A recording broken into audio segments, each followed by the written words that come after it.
안녕하세요. 손가락 복음 선계 지휘자 강사입니다. 또한 세계 기독청 소속 강사이기도 합니다. 오신 것을 진심으로 환영하며 해피파이브를 열어가도록 하겠습니다. 오늘 증거드릴 말씀의 제목은요. 951강 첫째 부활과 둘째 사막이라는 제목으로 하나님의 말씀을 나눠보는 시간을 갖도록 하겠습니다. 계시록 20장 5절을 보시게 되면 그 나머지 죽은 자들은 그 천년이 차기까지 살지 못하더라. 이는 첫째 부활이라 라고 말씀에 기록되어 있습니다. 이 첫째 부활에는요. 순교자들 영혼하고 짐승과 우상에게 경배 안 한 그러한 자들이 천년 동안 그리스도와 더불어 왕노타는 그런 때입니다. 이 첫째 부활에 관해서 보도록 하겠습니다. 계시록 20장 4절에 보시게 되면 예수의 증거와 하나님의 말씀을 인하여 목배임을 받은 자의 영혼들과 또 짐승과 그의 우상에게 경배하지도 아니하고 여기 우상과 목배임을 받은 자의 영혼들이 있잖아요. 이러한 자들이 순교자들이죠. 짐승과 우상에게 경배하지도 아니하고 이마순에 그의 표를 받지도 아니한 자들이 살아서 그리스도 더불어 천년 동안 왕노릇한다고 했습니다.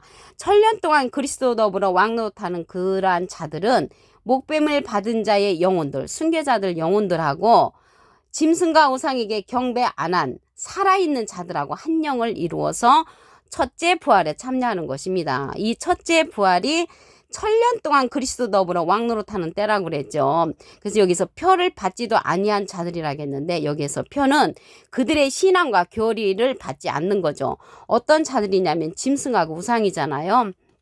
그러면 이 짐승에 관해서 알아보도록 하겠습니다. 시편 49편 20절에 보시게 되면 존귀에 처하나 깨닫지 못하는 사람은 멸망하는 짐승 같도다. 그래서 여기서 짐승은요. 하나님의 말씀을 깨우치 받지 못하는 자를 가리켜서 짐승으로 상징되었다는 것을 알 수가 있고요. 계시록에 가서 보시게 되면 말하는 짐승이 나옵니다. 계시록 13장 15절에 보시면 저가 권세를 받아 그 짐승의 우상에게 생기를 주어 그 짐승의 우상으로 말하게 하고 짐승의 우상으로 말하게 하고 짐승의 우상에게 경배하지 아니하는 자는 몇이든지 다 죽이게 하는 그러한 사건이 일어나는 그러한 자들이 있습니다. 그러면 여기 짐승에 관해서 예수님 시대 때 예수님 당시 때 그러한 짐승을 보도록 하겠습니다. 마태복음 23장 33절을 보시게 되면 뱀들아 독사의 새끼들아 너희가 어떻게 지옥의 판결을 피하겠느냐. 예수님이 뱀들이라고 하고 독사라고 이렇게 말한 자들이 있잖아요. 그런 자들은 어떠한 자들이냐면 로마서 3장 10절에 보시게 되면 기록된 바 의인은 없나니 하나도 없으며 깨닫는 자도 없고 하나님을 찾는 자도 없고 다 치우쳐 한 가지로 무익하게 되고 선을 행하는 자는 없나니 하나도 없다고 말하는 자 저희 목구멍은 열린 무덤이라고 했고요. 그 혀로는 속임을 베풀며 그 입술에는 독사의 독이 있는 자라고 했습니다. 독사의 독이 있다는 것은 예수님의 반대편에 섰던 사두개인 바리새인 율법사 선생님들이었죠. 그들을 가리켜서 독사의 독이 있는 자라고 했는데 뱀들이고 독사라고 그랬죠. 그러면 예수님 당시 때 이러한 짐승들이 다시 안 나타나면 좋을 텐데 계시록에 가서 다시 출현을 합니다. 마태복음 23장 33절을 보시게 되면 뱀들아 독사의 새끼들아 너희가 어떻게 지옥의 판결을 피하겠느냐. 그래서 지옥의 판결을 피할 수 없는 이러한 뱀들이 계시록에 가서 다시 출현을 한단 말이죠. 계시록 12장 9절을 보시게 되면 큰 용이 내어 쫓기니 옛뱀 창세기 때 여자를 유혹했던 뱀 마귀라고도 하고 사단이라고도 하는 온천하를 꿰는 자로서 계시록에 가서 다시 출현을 합니다. 그들이 이제 마귀라고 했는데 우리는 마귀가 무슨 영체로 생각했습니다. 근데 그렇지 않습니다. 요한복음 8장 44절에 보시게 되면 너희는 너희 아비 마귀에게서 났으니 너희 아비의 욕심을 너희도 행하고자 하느니라. 저는 처음부터 살인한 자여 진리가 그 속에 없다고 했습니다. 그래서 진리가 없는 자는 처음부터 영적인 살인을 하는 자가 되는 것이고요. 진리에 서지 못하니까 거짓을 말할 때마다 거짓말쟁이라고 했습니다. 그래서 우리가 진리에 서지 못한 이러한 마귀는 제 것으로 말하고 거짓말장이라는 것이죠. 진리에 서지 못한 자를 가리켜서 마귀, 사단, 옛뱀, 큰용, 온천을 꿰는 자들이 다시 계시록에 출현을 하여서 많은 사람을 유혹하는 그러한 자들이라는 것을 알 수가 있겠습니다. 그러면 이게 짐승과 우상에게 경배 안 한 자들이 그의 표를 받지 않은 자들이 살아서 첫째 부활에 참여하지요. 그럼 이 첫째 부활이 그리스도와 함께 간다는 것을 볼 때 그리스도의 나라지요. 그러면 여기 우상에 관해서 보도록 하겠습니다. 하박국 2장 18절을 보시게 되면 새긴 우상은 그 새겨 만든 자에게 무엇이 유익하겠느냐. 부어 만든 우상은 거짓 스승이라. 우상이 거짓 스승이죠. 우리가 전에 신앙생활 할 때는 이 우상이 돌보쳐 제사 드리는 거 또 동상이 우상으로 가르쳐 주셨잖아요. 목사님들이. 그런데 우상이 거짓 스승이라고 했습니다. 거짓 목자가 되는 거죠. 그래서 이러한 우상이 거짓 목자가 되어서 그들에게 경배 안 하고 그들의 교리와 신앙을 받지도 아니한 자들이 살아있는 자들과 순교자들의 영혼들이 합해서 한 영을 이루어서 첫째 부활 그리스도의 나라에 간다는 것을 말씀을 통하여 알 수가 있습니다. 계시록 20장 6절을 보도록 하겠습니다. 이 첫째 부활에 참여하는 자들은 복이 있고 거룩하다고 했고요. 둘째 사망이 그들을 다스리는 권세가 없고 도리어 그들이 하나님과 그리스도의 제사장이 되어 천년 동안 그리스도 더불어 왕노릇한다고 했습니다. 그리스도의 나라에서 왕노릇할 자는 순교자들의 영혼과 짐승과 우상에게 경배 안 한 거짓 목자들에게 경배 안 하고 그들의 교리와 신앙을 따르지 아니한 자들은 살아서 첫째 부활 그리스도의 나라에 들어간다는 것을 말씀을 통하여 알 수가 있습니다. 그런데 우리는요 지금까지 죽으면 바로 천국 가고 죽으면 바로 지옥 간다고 배웠잖아요. 근데 정확하게 하나님의 말씀에 보니까 그게 아니죠. 그게 아니고 여기 첫째 부활에 참여하는 자들은 복이 있고 거룩하다고 했는데 그리스도의 나라가 이루어지는 그때 되어야만이 우리가 첫째 부활에 들어갈 수가 있잖아요. 그리스도의 나라는 언제 이루어지는가 보도록 하겠습니다. 계시록 11장 15절에 보시게 되면 일곱째 천사가 나팔을 불매 하늘에 큰 음성들이 나서 가로되 세상 나라가 우리 주와 그 그리스도의 나라가 된다고 했습니다. 그리스도의 나라가 되는 그 첫째 부활 때는 언제냐면 일곱째 천사가 나팔을 부는 때라고 했습니다. 지금 첫째 천사의 나팔도 불지도 않았는데 그리스도의 나라가 이루어지려면 일곱째 천사의 나팔 때 이루어진다고 했으니까 세상 나라가 그리스도의 나라가 되는 그때까지 이 첫째 부활에 참여하는 일은 없을 것이죠. 그러니까 첫째 부활에 참여하는 때는 일곱째 천사가 나팔을 부는 그때라는 것을 말씀을 드립니다. 그러면 여기 둘째 사망이 나왔잖아요. 둘째 사망이 있다는 것을 보니까 첫째 사망도 있죠. 첫째 사망은 무엇이냐면요. 첫째 인부터 일곱째 인의 심판으로 죽은 자들을 말하고 있습니다. 그러면 육체의 사망을 말하고 있죠. 이 첫째 사망은 그러면 둘째 사망에 관해서 보도록 하겠습니다. 계시록 20장 14절을 보시게 되면 사망과 음보도 불못에 던지우니 이것은 둘째 사망 곧 불못이라고 했습니다.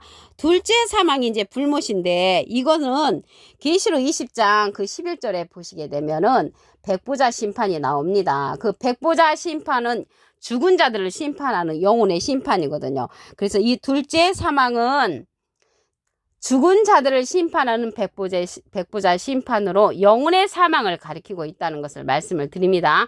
계시록 20장 11절부터 14절에 보면은 기록되어 있습니다. 이러한 앞으로 되어질 일들을 알려주는 그러한 성령은요, 진리의 성령입니다. 요한일서 5장 7절을 보시게 되면 증거하는 이는 성령이시니 성령은 진리니라. 진리의 성령이 알려주는 것이죠. 이러한 진리의 성령은 요한복음 16장 13절에 보시게 되면 진리의 성령이 오시면 그가 너희를 모든 진리 가운데로 인도하시리니 그가 자의로 말하지 않고 오직 듣는 것을 말하시며 장래를 우리에게 알려주는 것입니다. 그래서 우리가 첫째 부활과 둘째 사망뿐만 아니라 앞으로 되어질 일들은 진리의 성령을 통하여서 우리가 들을 수가 있는 것을 말씀을 드리고요. 여기 증거하는 이는 성령이시니 성령은 진리라고 했잖아요. 이러한 진리의 성령은 요한복음 15장 26절에 보시게 되면 내가 아버지께로서 너에게 보낼 보혜사라고 했습니다. 곧 아버지께로서 나오시는 진리의 성령이 오실 때 그가 예수님을 증거한다고 했습니다. 진리의 성령은 예수님을 증거하는 성령이고요. 예수님은 비둘기 같은 성령을 받으셨죠. 그래서 이러한 진리의 성령이 보낼 보혜사라고 했는데 보혜사는 대언자라는 그런 뜻을 갖고 있습니다. 요한일서 2장 1절 그 중간에서부터 보시게 되면 아버지 앞에서 우리에게 대언자가 있으니 곧 의로우신 예수 그리스도시라고 했습니다. 대원자 앞에 조그만하게 3자가 있습니다. 관조성경 해석란에 보시게 되면 보혜사라고 기록되어 있습니다. 우리에게 보내주는 그러한 보혜사는 또 다른 보혜사입니다. 요한복음 14장 16절에 보시게 되면 내가 아버지께 구하겠으니 예수님이 하나님께 부탁을 해서 그가 또 다른 보혜사를 너에게 주사 영원토록 너희와 함께 있게 하시리니 저는 진리의 영이라고 했습니다. 진리의 영은 진리의 성령이죠. 그래서 이 시대는 우리가 진리의 성령을 통하여서 앞으로 되어질 장래를 들을 수가 있다는 것을 말씀을 드립니다. 계시록 20장 5절을 보도록 하겠습니다. 그 나머지 죽은 자들은 그 천년이 차기까지 살지 못하더라. 나머지 죽은 자들은요, 순교자들 빼고 예수 믿고 죽은 자들과 불신자로 죽은 자들이죠. 그래서 천년이 차기까지 살지 못한다는 것을 볼 때 순교자들이 첫째 부활에 들어가고 나서 천년을 더 기다려야만이 그때 천국에 들어갈 수 있는 자들이라는 것을 말씀을 드립니다. 계시록 20장 4절을 보시게 되면 예수의 증거와 하나님의 말씀을 인하여 목뱀을 받은 자의 영혼들은 순교자들이죠. 짐승과 그 유상에 경배하지도 아니하고 이마순에 그의 표를 받지도 아니한 자들이 살아서 그리스도보러 천년 동안 왕노릇 하는 때는 그때가 첫째 부활이라는 것을 말씀을 드립니다. 그러면 이러한 믿음 좋은 순교자들이 다섯째 인을 뗄 때는 어디에 있냐면 제단 아래에 있다고 했습니다. 계시록 6장 9절에 보시게 되면 다섯째 인을 떼실 때 하나님의 말씀과 저희의 가진 증거로 인하여 죽임을 당한 영혼들이 제단 아래에 있어서 우리들의 핏값을 갚아달라고 호소하는 곳이 제단 아래에 있단 말이죠. 이러한 순교자들이. 그런데 지금 뭐 천국 갔다고 말하는 거는 거짓말이죠. 이러한 믿음 좋은 순교자들도 다섯째 인을 뗄 때는 제단 아래에서 하나님 앞에 호소하고 우리의 핏값을 갚아달라고 호소한다는 것을 말씀을 통하여 알 수가 있습니다. 그러면 첫째 부활이 그리스도의 나라가 들어가는 때인데 여기 보니까 짐승과 우상에게 경배하지도 아니한 자들은 살아서 간다고 했잖아요. 그러면 여기 우상에 관해서 보도록 하겠습니다. 시편 49편 20절에 보시게 되면 종기에 처하나 깨닫지 못하는 사람 멸망하는 짐승 같도다. 하나님의 말씀을 깨우침 받지 못하는 자를 가리켜서 짐승으로 상징되었다는 것을 말씀을 드리고요. 이러한 짐승이 계시록에 가서 다시 출현을 하는 게 문제지요. 계시록 12장 9절에 보시게 되면 큰 용이 내어 쫓기니 옛뱀 곧 마귀라고도 하고 사단이라고도 하는 천하를 꿰는 자가 다시 출현을 한다는 것이죠. 이럴 때 우리는 넘어가지 않는 자들이 되기를 바라겠습니다. 우상에게도 경배 안 해야 된다고 그랬잖아요. 우상에 관해서 보도록 하겠습니다. 하박국 2장 18절을 보시게 되면 새긴 우상은 그 새겨 만든 자에게 무엇이 유익하겠느냐. 부어 만든 우상은 거짓 스승이라. 그래서 우상이 거짓 스승, 거짓 목자를 상징한다는 것을 말씀을 드립니다. 그러면 여기 둘째 사망에 관해서 보도록 하겠습니다. 계시록 20장 14절에 보시게 되면 사망과 음부도 불못에 던지우니 이것은 둘째 사망이라 곧 불못이라고 했습니다. 둘째 사망은 이제 불못이죠. 그래서 이 둘째 사망은 죽은 자들을 심판하는 백보자 심판하고 연관되어 있습니다. 백보자 심판은요, 계시록 20장 11절에서부터 14절에 보시게 되면 죽은 자들을 심판하는 그런 백보자 심판으로 영혼의 심판을 영혼의 사망이라는 것을 말씀을 드립니다. 이러한 모든 내용들을 알려주는 성령은 진리의 성령이 알려줍니다. 요한일서 5장 7절을 보시게 되면 증거하는 이는 성령이시니 성령은 진리니라. 그래서 우리도 이 시대는 진리의 성령을 받음으로 하나님의 모든 장래 일들을 우리가 알 수가 있습니다. 요한복음 16장 13절을 보시게 되면 진리의 성령이 오시면 그가 너희를 모든 진리 가운데로 인도하시리니 그가 자유로 말하지 않고 오직 듣는 것을 말하시며 장래를 우리에게 알려준다고 했습니다. 이러한 진리의 성령을 통하여서 우리가 장래를 알 수가 있는 것이고요. 이러한 진리의 성령은 보낼 보혜사라고 했습니다. 요한복음 15장 26절에 보시게 되면 내가 아버지께로서 너희에게 보낼 보혜사 곧 아버지께로서 나오시는 진리의 성령이 오실 때 그가 나를 증거하실 것이요. 우리도 진리의 성령을 받을 수가 있고요. 누구나 진리의 성령은 받을 수가 있다는 것을 말씀을 드립니다. 오늘 951강 첫째 부활과 둘째 사망이라는 제목으로 하나님의 말씀을 나눠보는 시간을 가졌습니다. 감사합니다.